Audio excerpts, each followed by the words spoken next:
Hare Krishna, my name is Vayu, and well, to start with, I was born in many years ago in Montenegro, and yeah, well, from my birth, I was kind of born as a seeker. I liked to know as a child. Okay, I would look into the sky and think that, okay, well, most probably this, whatever I see looks wonderful. It's not what they teach me in school, like Big Bang theory and other stuff. I never believed in that, really. But then, okay, I was growing up in Montenegro.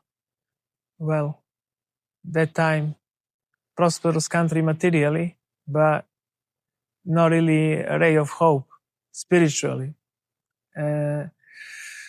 But anyway, so I went through school and studied, and I did work as a journalist.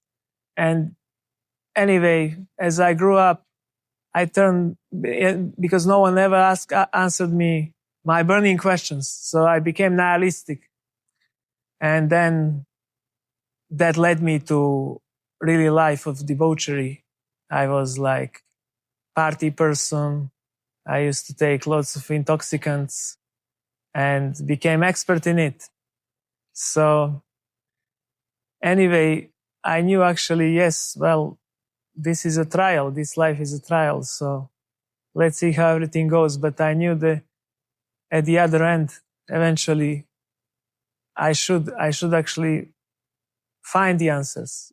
That was somewhere there in my consciousness. There must be someone who knows. So anyway, I moved to London some 20 years ago.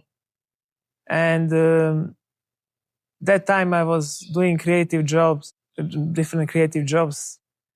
And anyway, first time I came to London, I passed by Govinda's restaurant and ate some prasadam, and I liked the place, but I didn't know like really what's going on around. And I saw some kind of people dressed in something that looks like a bed sheet, and they would sing on the streets. Like in my perception, they would just walk bare feet, lightly dressed, like whether summer or winter.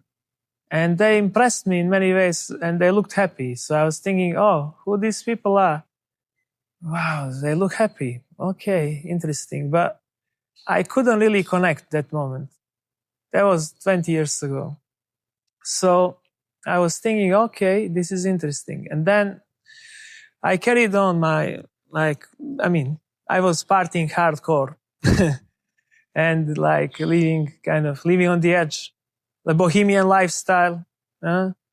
And anyway, around 2009, I lived in one squat by Hyde Park, and there were quite different, many different people from many different subcultures, like punks, hippies. So some hippies that were from many European countries, mostly Portugal and maybe Spain, and they would say, oh, there's a temple down the road, and you can just go there and fold your hands and tell Hare Krishna, and they will feed you. And I was thinking, oh, wow, okay, so those are the guys that wear bed sheets.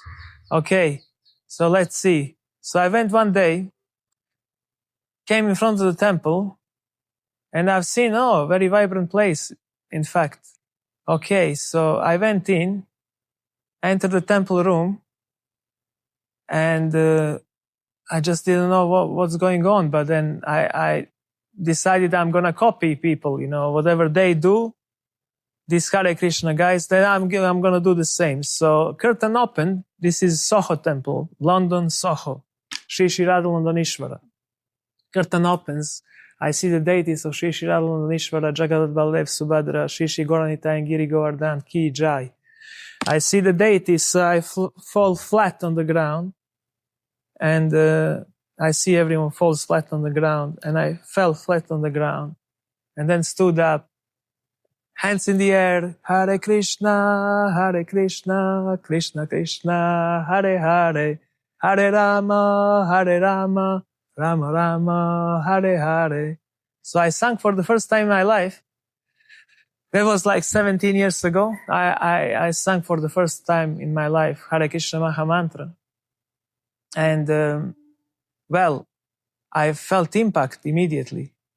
I didn't know what happened, but just like I felt just that, like as my heart moved, as I fell in love with someone that I don't know. And that someone was not ordinary being. I felt like, oh, this is something great. This must be something spiritual, like religious or whatever. Okay. So I would come a few times to take prasadam. Devotees would be very nice to me. And anyway, asked me a few questions. But then eventually I kind of just walked away, carried on for another maybe a year. My insane life. But then I started losing taste for this kind of superficial partying, which ends up in being heavily intoxicated under the influence of drugs and alcohol. And well, it's not really pleasant anyway. I mean, maybe it's like, may feel like enjoyment, but there's a saying in English like, king for a day, fool for a lifetime. So I felt like I'm that one. So, okay, so I somehow, like by the beginning of 2010, was just literally a new year. I was on one big rave in North London.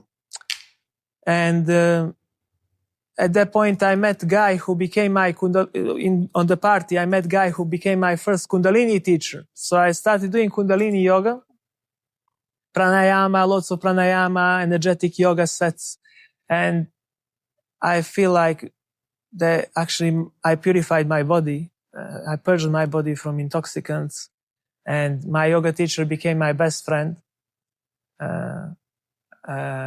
So we are still good friends. Anyway, as I went through these different yoga practices, I remembered Hare Krishnas, and I remember my experience in the temple. It's just once we did some Kundalini meditation, and it was all going around this kind of lines. Okay, free your mind. If any thought comes, just let it go. But I was thinking, I remembered that moment, I remembered Krishna.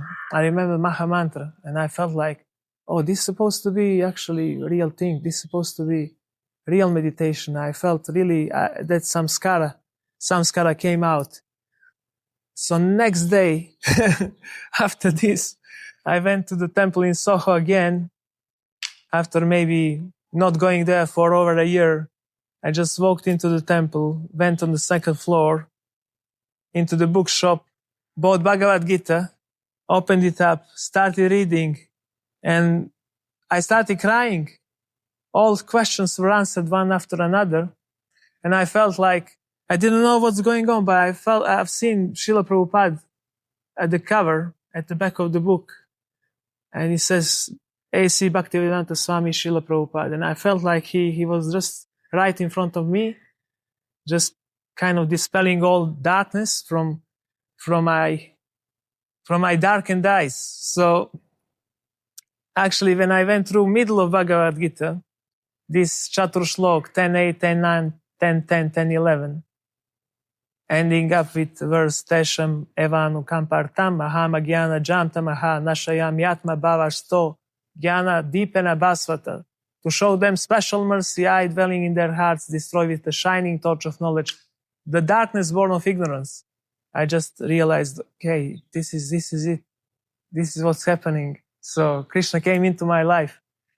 So from that moment, I consider myself Hare Krishna.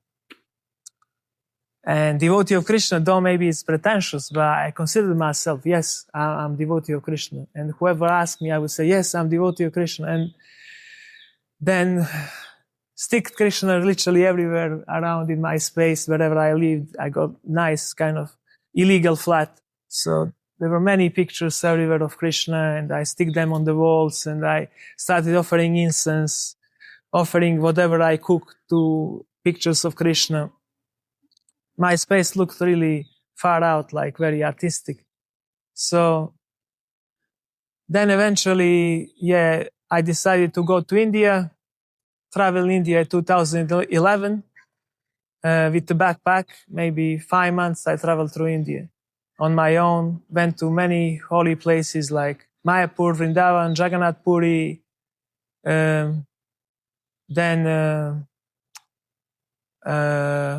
Mangalgiri, Temple of Narasimha.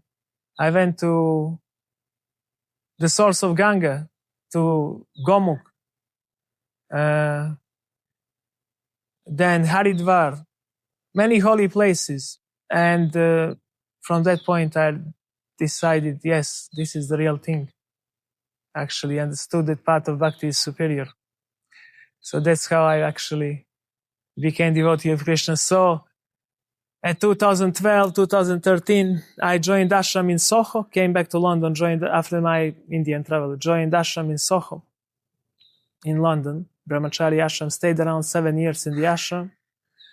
And currently I'm serving there. So I'm Pujari and I love Harinam a lot. So that's what I'm doing. Yes, I'm trying to please Krishna.